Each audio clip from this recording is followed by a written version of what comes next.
Hello everyone, welcome to my YouTube channel TAC the science classes. आज हम इस video में क्लास 10 साइंस का chapter number 10 light reflection and reflection में कुछ इंपॉर्टेंट टर्म्स हैं वो डिस्कस करेंगे। और उसके बाद हम relation between radius of curvature and focal length of a spherical mirror के बारे में स्टडी करेंगे। और उसके बाद जो हम रे डायग्राम ड्रॉ करते हैं उसके लिए कुछ रूल्स होते हैं इन case of concave and convex mirror, वो भी स्टडी करेंगे। तो स्टार्ट करते हैं। कुछ इंपॉर्टेंट टर्म्स है। नंबर 1, पोल। कि पोल क्या होते हैं। देखिए, अभी इससे पहले मैंने वीडियोस अपलोड किए, 3 वीडियोस इस चैप्टर के बारे में, जिसमें हमने रिफ्लेक्शन ऑफ लाइट के बारे में, टाइप्स ऑफ मिरर के बारे में, टाइप्स ऑफ रिफ्लेक्शन के बारे में हमने स्टडी किया है। अब हमें क्या करना है, जो कनकेव मिरर और कन्वेक्स मिरर है, ठीक है, उनमें जो इमेजेस बनती हैं तो उसके रे डायग्राम ड्रॉ करने होते हैं। तो रे डायग्राम के लिए जो हम रे डायग्राम ड्रॉ करेंगे तो उसके लिए कुछ इंपॉर्टेंट टर्म्स है जो हमें पता होनी चाहिए, तो वो मैं आपको बता रही हूँ। नंबर 1 हमारे पास है पोल। देखिए, ये डायग्राम आपको दिखाई दे रहा है, ये कनकेव मिरर है, ठीक है। देखिए, आप ध्यान से देखिए, कनकेव मिरर आपको दिखाई दे रहा है। तो ये जो कनकेव मिरर है, इसमें जो ये मिड पॉइंट है मिरर का, ये पोल है। तो इसी यही कहते हैं पोल। कैपिटल पी से इसको डिनोट किया जाता है। कैपिटल पी जो है पोल है, वो क्या है, the centre of a spherical mirror. Spherical mirror का जो सेंटर होता है, चाहे वो कनकेव मिरर हो चाहे वो कन्वेक्स मिरर हो, ओके, तो उसको हम क्या कहते हैं, पोल करते हैं। सेकंड हमारे पास जो पॉइंट है वो है centre of curvature. Centre of curvature क्या होता है, इसको कैपिटल सी से डिनोट किया गया है। देखिए यहाँ पे, ये जो सेंटर ऑफ कर्वेचर है हमारे पास, कैपिटल सी जो है। अब ये होता क्या है, the center of curvature of a spherical mirror is the center of the hollow sphere of glass of which the mirror is a part। देखिए, अगर आप कन्वेक्स या कनकेव जिस भी मिरर की अगर बात कर रहे हैं, ठीक है, तो वो जो कन्वेक्स मिरर है चाहे कनकेव मिरर है, ठीक है, चाहे कनकेव मिरर है चाहे कन्वेक्स मिरर। देखिए, ये कनकेव मिरर है और ये जो है वो कन्वेक्स मिरर है, ठीक है। कन्वेक्स मिरर का सेंटर ऑफ कर्वेचर इधर होता है, क्योंकि आपको पता है कि जो कन्वेक्स मिरर का जो ओपेक होता है वो सेंटर ऑफ कर्वेचर की तरफ होता है, और जो रिफ्लेक्टिंग सरफेस होता है away from the centre of curvature होता है। और कनकेव मिरर में बिल्कुल इसका अपोजिट होता है, कि कनकेव मिरर वो मिरर होता है जिसका reflecting surface centre of curvature की तरफ होता है। अब ये जो सेंटर ऑफ कर्वेचर है, ये क्या है, ये दोनों मिरर चाहे कनकेव है चाहे कन्वेक्स है, दोनों, ठीक है, वो जिस स्फेरिकल मिरर से मिलकर बने हुए हैं, जिस होलो स्फीयर से ये आए हैं, कट करके बनाए गए हैं, ठीक है, उसका जो सेंटर होता है वो इनके लिए उनका सेंटर ऑफ कर्वेचर हो जाता है, ठीक है। अब रेडियस ऑफ कर्वेचर क्या है, कैपिटल आर। कैपिटल आर जो है वो रेडियस ऑफ कर्वेचर है किसी भी स्फेरिकल मिरर, मतलब कि चाहे कनकेव है चाहे वो कन्वेक्स है, वो क्या होगी, जो जिस होलो स्फीयर से ये मिलकर बने हुए हैं, जिसके ये पार्ट थे पहले, ठीक है, उसकी रेडियस जो होगी, या फिर आप ये कह सकते हैं the distance between the pole and the centre of curvature. Pole से सेंटर ऑफ कर्वेचर का जो डिस्टेंस होता है उसको रेडियस ऑफ कर्वेचर बोला जाता है, ठीक है। नेक्स्ट हमारे पास है प्रिंसिपल एक्सिस। अब प्रिंसिपल एक्सिस क्या होता है, देखिए, the straight line passing through the centre of curvature and pole of a spherical mirror is called its principal axis.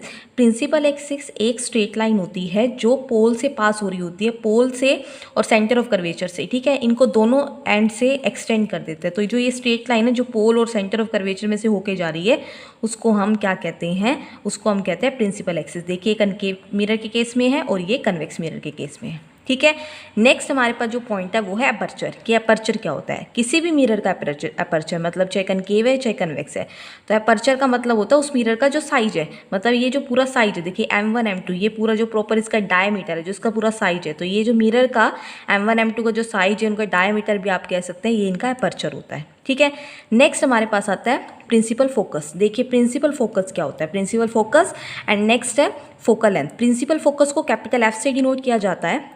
ये क्या होता है, ये प्रिंसिपल एक्सिस पर एक पॉइंट होता है where all the parallel rays meet after reflection in case of concave mirror and appear to meet in case of convex mirror is called principal focus. ध्यान से देखिए, कनकेव मिरर मैंने बना रखा है। कनकेव मिरर में लाइट रेज ऐसे incident हो रही है, देखिए डायरेक्शन आपको दिखाई दे रही होगी, ये लाइट रेज इंसिडेंट हो रही है, इंसिडेंट होकर रिफ्लेक्ट होती है, ठीक है, सारी रिफ्लेक्ट हो रही है। रिफ्लेक्ट होकर देखिए ये प्रिंसिपल एक्सिस पे किसी एक पॉइंट पे मीट करिए, जिसको मैंने कैपिटल F का नाम दिया है। आफ्टर रिफ्लेक्शन सारी की सारी जो रिफ्लेक्टेड रे है वो किसी एक पॉइंट पे क्या करती है, मीट करिए, एक पॉइंट में से क्रॉस होके जा रही है। तो after reflection in case of concave mirror, after reflection जो रिफ्लेक्टेड रे है प्रिंसिपल एक्सिस पर जिस पॉइंट पे मीट करती है वो पॉइंट फोकस होता है। कि आफ्टर रिफ्लेक्शन जो रिफ्लेक्टेड रे है वो किसी एक पॉइंट पे फोकस हो रही है, इसीलिए उसको नाम दिया प्रिंसिपल फोकस का।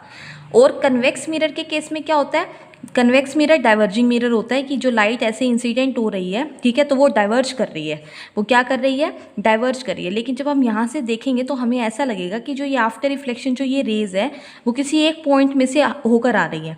मतलब हमें ऐसा दिखेगा कि वो जो डाइवर्ज हो रही है वो किसी एक पॉइंट से होती हुई डाइवर्ज हो रही है। तो वो जो पॉइंट हमें दिखेगा एक्चुअल में होता नहीं है, लेकिन जो हमें दिखाई देगा, जो हमें अपीयर होगा, वही क्या हो जाएगा, कन्वेक्स मिरर के केस में प्रिंसिपल फोकस हो जाएगा। ठीक है, नेक्स्ट है फोकल लेंथ। फोकल लेंथ क्या होता है, the distance between the pole and the focus. Pole और फोकस के बीच में जो डिस्टेंस होता है उसको फोकल लेंथ कहते हैं। स्मॉल f से इसको डिनोट किया जाता है। The distance between the pole and the focus known as focal length. The distance between the pole and the principal focus of a spherical mirror is called focal length and it is represented by small f। ठीक है, तो ये कुछ important terms थी जो हमारे लिए काफ़ी ज़्यादा हेल्पफुल है। आगे हम स्टडी करते हैं the relation between radius of curvature and the focal length. Focal length और रेडियस ऑफ कर्वेचर में क्या रिलेशन होता है। जो फोकल लेंथ होता है वो हमेशा किसके इक्वल होती है, radius of curvature divided by 2। मतलब रेडियस ऑफ कर्वेचर को अगर आप 2 से डिवाइड करेंगे तो फोकल लेंथ आ जाएगा। यानी तभी जो फोकस होता है वो सेंटर ऑफ कर्वेचर और पोल के मिड में होता है, ये मिड पॉइंट होता है। ठीक है, तो ये स्मॉल f है focal length, radius of curvature, centre of curvature, principal focus, pole, m1 m2 जो अपर्चर है इसका। तो ये हम पूरा कनकेव मिरर केस में और कन्वेक्स मिरर के केस में पढ़ चुके हैं। ठीक है, अब जो नेक्स्ट है, अब हम रे डायग्राम को ड्रॉ करने के लिए हमारे पास कुछ रूल्स होते हैं कि कन्वेक्स मिरर और कनकेव मिरर में कि इमेज फॉर्म्ड, अगर हम देखेंगे कि कनकेव मिरर में किस तरह से ऑब्जेक्ट को रखेंगे तो इमेज कैसे कैसे बनेगी, ऐसे ही कन्वेक्स मिरर के केस में यूजिंग रे डायग्राम। तो उसके लिए कुछ रूल्स हमें पता होने चाहिए। तो आज हम इस वीडियो में सिर्फ रूल्स पढ़ेंगे। नेक्स्ट वीडियो में हम पढ़ेंगे कि इमेज फॉर्मेशन इन कनकेव मिरर, कि कनकेव मिरर में जो इमेज फॉर्मेशन होती है वो किस किस तरीके से होती है, कैसे कैसे होती है, वो सब कुछ हम स्टडी करेंगे आगे आने वाली वीडियोज़ में। ठीक है, तो फर्स्ट अब रूल जो है वो क्या है, देखिए। When a ray of light parallel to the principal axis, कि जब भी कोई रे ऑफ लाइट इंसिडेंट होती है किसी भी मिरर पर, चाहे वो कन्वेक्स है, जैसे कि ये है कन्वेक्स मिरर है, चाहे वो कनकेव मिरर है। ठीक है, अगर प्रिंसिपल एक्सिस के पैरेलल अगर कोई रे ऑफ लाइट आएगी तो हमेशा आफ्टर रिफ्लेक्शन जो रे ऑफ लाइट होगी वो हमेशा प्रिंसिपल फोकस में से क्रॉस होके जाएगी। ठीक है, ऐसे ही कन्वेक्स मिरर के केस में क्या होगा, अगर कोई भी ray parallel to principal axis incident होती है मिरर के ऊपर, ठीक है, तो वो हमें अपीयर होगी to diverge from the focus in case of convex mirror. कि मतलब कि यहाँ से रे ऑफ लाइट ऐसे इंसिडेंट हुई, ठीक है, फिर वो आफ्टर रिफ्लेक्शन वो ऐसे डाइवर्ज होगी। लेकिन जब हम यहाँ से देख रहे होंगे तो हमें दिखेगा, हमें क्या अपीयर होगा, हमें अपीयर होगा कि जो ये रिफ्लेक्टेड रे वापस आई है ना यहाँ से डाइवर्ज होके, वो यहाँ पे किसी पॉइंट से होती हुई आएगी, वो हमें दिखेगा। तो वो पॉइंट क्या होगा, फोकस होगा।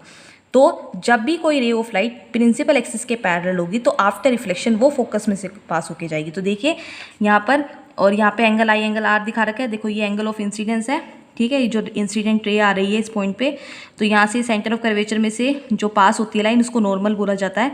तो नॉर्मल के साथ इंसिडेंट रे जो एंगल बनाती है वो एंगल ऑफ इंसिडेंस होता है, और जो रिफ्लेक्टेड रे नॉर्मल के साथ एंगल बनाएगी वो एंगल आर, मतलब angle of reflection. In case of convex mirror भी क्या है, सेम है बिल्कुल, देखिए। ठीक है, तो ये सेंटर ऑफ कर्वेचर में से जो लाइन पास होती है उसको हम नॉर्मल बोलते हैं। ठीक है, अब नेक्स्ट रूल क्या है, नेक्स्ट रूल है when a ray of light passing through the principal focus. मतलब कोई भी रे ऑफ लाइट चाहे कनकेव मिरर में चाहे वो कन्वेक्स मिरर में इंसिडेंट होती है, और वो इंसिडेंट होती है तो वो जो इंसिडेंट है वो फोकस में से अगर क्रॉस होके जा रही है, देखो ये केस है कि कुछ भी हो सकता है, तो ये सारे रूल है। अगर पैरेलल टू प्रिंसिपल एक्सिस होगी तो आफ्टर रिफ्लेक्शन फोकस में से होके जाएगी। लेकिन अगर इंसिडेंट रे फोकस में से होकर गई तो क्या होगा, अगर इंसिडेंट रे फोकस में से होकर गई है, फोकस में से पास होके गई है, तो आफ्टर रिफ्लेक्शन होने के बाद वो प्रिंसिपल एक्सिस की क्या हो जाएगी, पैरेलल हो जाएगी। तो इस तरह से एंगल आई और एंगल आर यहाँ पे दिखा रखा है, बिल्कुल इससे अपोजिट है फर्स्ट पार्ट से, कि जब वो पैरेलल आई तो आफ्टर रिफ्लेक्शन फोकस में से हुई, और जब फोकस में से इंसिडेंट रे आई तो पैरेलल टू प्रिंसिपल एक्सिस होगी आफ्टर रिफ्लेक्शन।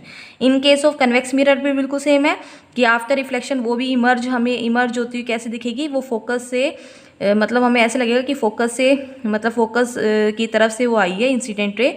ठीक है, डायरेक्टली टुवर्ड्स फोकस है, और आफ्टर रिफ्लेक्शन वो पैरेलल टू प्रिंसिपल एक्सिस हो जाएगी। क्लियर। अब आगे देखिए थर्ड रूल क्या है। थर्ड रूल है when a ray passes through the centre of curvature of a concave mirror और directed in the direction of the centre of curvature of a convex mirror. अगर कोई भी रे ऑफ लाइट है, चाहे convex mirror के case में है, चाहे वो कनकेव मिरर के केस में है। अगर वो सेंटर ऑफ कर्वेचर में से पास होकर आ रही है इंसिडेंट रे, तो आफ्टर रिफ्लेक्शन वो अपने पाथ को रिट्रेस कर देगी। जैसे कि हमने नॉर्मल इंसिडेंस का केस पढ़ा था, तो सेंटर ऑफ कर्वेचर में से पास होने वाला हम बोलते हैं कि नॉर्मल होता है टू द स्फेरिकल मिरर। ठीक है, वो स्फेरिकल मिरर के क्या होता है, परपेंडिकुलर होता है, नॉर्मल होता है। तो हमने नॉर्मल इंसिडेंस किया था, case of normal incidence in case of हमने वहाँ पढ़ा था लॉ ऑफ रिफ्लेक्शन में। ठीक है, 2 लॉज पढ़ने के बाद मैंने वहाँ पे एक नॉर्मल इंसिडेंस का केस आपको बताया था। तो वहाँ पर क्या था कि अगर कोई भी रे ऑफ लाइट इंसिडेंट होती है normally to the plane surface, किसी भी सरफेस पे, यहाँ स्फेरिकल सरफेस है, वहाँ प्लेन सरफेस लेके बताया था, तो आफ्टर रिफ्लेक्शन वो क्या करती है, अपने पाथ को रिट्रेस कर देती है। कनकेव मिरर के केस में भी होगा और कन्वेक्स मिरर के केस में भी ऐसे ही होगा। ठीक है, नेक्स्ट हमारे पास रूल है, लास्ट रूल है, वो क्या है, when a ray of light incident obliquely to the principal axis, मतलब कि कोई भी रे ऑफ लाइट बिल्कुल सीधी आ रही है, ना तो वो सेंटर ऑफ कर्वेचर में से पास हो रही है, ना फोकस में से, वो डायरेक्ट पोल की तरफ आ रही है। तो अब सेंटर ऑफ कर्वेचर में से ये वाली लाइन जा रही है, मतलब ये प्रिंसिपल एक्सिस अब नॉर्मल होगा। ठीक है, तो अब जो एंगल आई है वो नॉर्मल के साथ बनेगा। Incident ray makes with an angle with the principal axis known as angle of incidence, and after reflection क्या होगा, जो एंगल आर होगा वो भी प्रिंसिपल एक्सिस के साथ बनेगा। तो यहाँ पे लॉज ऑफ रिफ्लेक्शन जो होगा, सेकेंड लॉ ऑफ रिफ्लेक्शन, वो क्या होगा, ओबे करेगा। तो एंगल आई एंगल आर के बराबर होगा, यानी जितने एंगल से इंसिडेंट रे आई है आफ्टर रिफ्लेक्शन, रिफ्लेक्टेड रे उसी एंगल से ही क्या होगी, रिफ्लेक्ट होगी। ठीक है, सेम केस हमारा क्या होगा, कन्वेक्स मिरर के केस में होगा। ठीक है, कि जो कन्वेक्स मिरर के केस में भी आफ्टर रिफ्लेक्शन वो ओब्लिकली ही जाएगी, यानी एंगल आई एंगल आर के बराबर होगा। ठीक है, तो ये रूल्स थे हमारे कि अगर आपको रे डायग्राम ड्रॉ करना है इन case of convex and concave, मैंने सारे रूल्स आपके साथ डिस्कस कर लिए। अब नेक्स्ट वीडियो में हम कनकेव मिरर और कन्वेक्स मिरर के केस में जब इमेज फॉर्मेशन होती है उसके रे डायग्राम्स को अच्छे से स्टडी करेंगे। आई होप आपको ये रे डायग्राम्स के जो पूरे रूल्स है और जो इंपॉर्टेंट टर्म्स मैंने आपको कराई है वो क्लियर हो गई होगी। ठीक है, अगर आपको कोई भी प्रॉब्लम है तो कमेंट बॉक्स पे कमेंट करके आप मुझसे पूछ सकते हैं। Thank you.